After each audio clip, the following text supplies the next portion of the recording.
Alors, Phil, qu'est-ce que c'est? Eh bien, c'est une jeune start-up qui vise à promouvoir une nouvelle vision du suivi médical des patients atteints de maladies chroniques. Bon, alors, désolé, je pensais être original. Moi aussi, je vais vous raconter une histoire. Voilà, il se trouve que c'est pas le cas. En fait, c'était il y a quelques années maintenant, au moment d'arriver à Epitech, j'ai décidé de prendre un appartement qui était proche de l'école, mais surtout, ce qui était très important pour moi, remis à neuf. Sauf qu'après quelques mois, je me suis aperçu que ma santé s'est dégradée. S'est dégradée au début silencieusement, progressivement, sans aucun symptôme apparent. Jusqu'au moment d'arriver à un point critique, où tout s'est accéléré. En une semaine à peine, je me suis retrouvé aux urgences, à l'hôpital, à 50% de capacité respiratoire, et avec la perspective de ne peut-être plus jamais pouvoir retrouver mon état de santé initial. Et à ce moment-là, on a découvert que cet appartement, en fait, il n'avait pas du tout été remis à neuf, mais qu'il avait été camouflé. Que ça m'avait posé un tas de problèmes de santé, mais que personne ne l'avait vu parce qu'elle s'était dégradée progressivement. Et c'est à ce moment-là que j'ai regretté, que je me suis dit, mais mince, pourquoi est-ce que tu n'as pas pensé plus tôt à suivre quelque chose d'aussi simple que ta fréquence cardiaque? Parce que tout ça, tu l'aurais sans doute vu, et ça aurait pu être évité. Et finalement, c'est sur cette conviction qu'est né Phil. Quand, suivant certains signaux faibles de la maladie, on pouvait prévenir les problèmes plutôt que d'attendre de devoir les guérir. Donc, comment ça marche? Alors, l'idée, c'est de disposer d'abord des objets connectés directement chez les patients, pour leur permettre de prendre des données objectives sur leur santé, comme le poids ou la capacité respiratoire, puis qui vont être complétés par des ressentis patients, comme la fatigue, qui vont,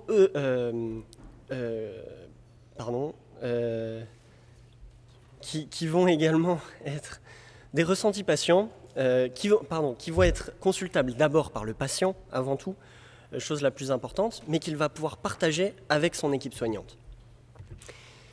L'idée étant de pouvoir suivre ensemble l'évolution de ces données de santé et en perspective de ces traitements.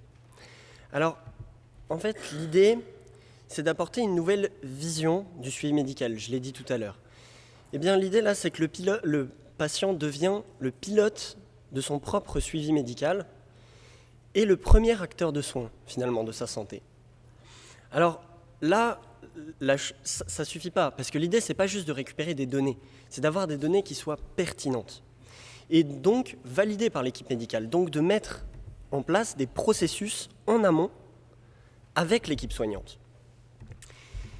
Et donc pour ça, il va falloir deux choses. Il va falloir d'abord de l'éducation pour permettre aux patients de se connaître, d'avoir les savoirs sur sa maladie pour pouvoir se prendre en charge de façon autonome.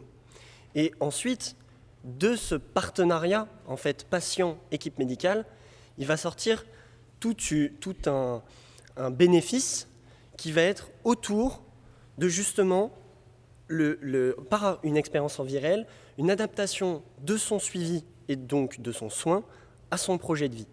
Et c'est vraiment là l'idée. Donc finalement, on arrive sur une médecine qui est personnalisée, qui est basée sur un projet commun, qui est issu d'un partenariat entre justement le patient et l'équipe soignante. Mais alors, tout ça, ça aurait juste pas pu être, ça serait simplement resté au stade d'idée si j'avais pas pu compter sur ma fidèle équipe, donc mon frère Thomas, ainsi que deux amis, David et Abdelhalim, qui m'accompagnent depuis maintenant 3 ans sur cette aventure. Et donc, ce projet, il est né à Epitech, dans le contexte des Epitech Innovative Project, donc notre projet de fin d'études. Et c'est à partir de l'année dernière, où on a gagné justement le challenge national de notre école, qu'on a décidé d'en faire une entreprise, qu'on a décidé d'aller plus loin et de mener le projet au bout. Alors,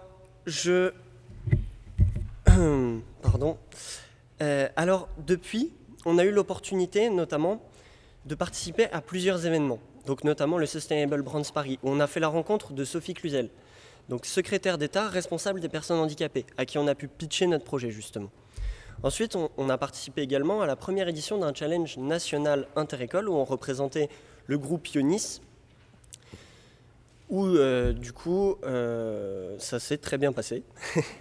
Voilà, il faut le dire, puisqu'on a été deuxième. Voilà.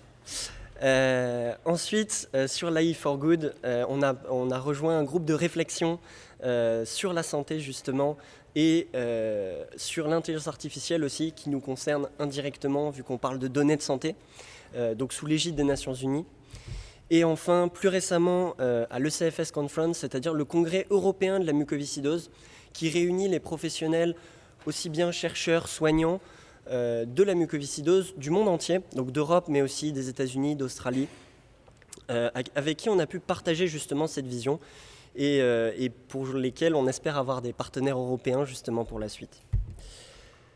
Alors, j'ai parlé de l'équipe, j'ai parlé de ce qu'on a fait, mais il y a aussi toute l'équipe hors projet qui va être vraiment tous nos partenaires de co-conception avec qui on a mené ce projet depuis le début, donc Pierre Parade, Jean-Baptiste Faure, le docteur Gilles Rau, sans oublier Claire et Ronan, des patients avec qui on a justement essayé de confronter nos visions pour apporter, je dirais, la solution la plus adaptée pour tous.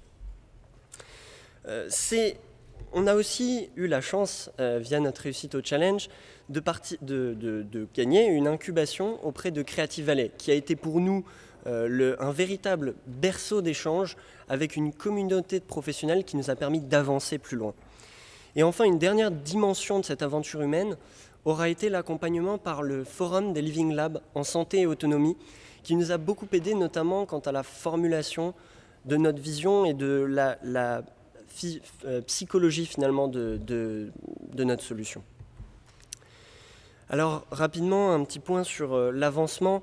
En 2019, on crée cette start-up et on était déjà en bêta-test avec donc 5 patients qui étaient à l'époque financés par une bourse du laboratoire Vertex aux États-Unis. Et cette année, nous sommes en train de lancer actuellement notre premier pilote avec 15 patients dans le cadre d'un projet de recherche avec le CNRS et avec l'hôpital Foch. Et on vise l'année suivante, donc en 2020, fin d'année, de lancer une expérimentation un peu plus large avec 200 à 300 patients pour lesquels on cherche toujours aussi des partenaires. Voilà. Donc, si je devais dire un dernier mot, je dirais également qu'on prévoit de lancer un financement participatif l'année prochaine, en milieu d'année. Donc, n'hésitez pas à venir nous suivre, à venir nous rencontrer aussi, échanger avec nous. Actuellement, on est aussi en recherche de centres de recherche opérationnels. Merci à tous.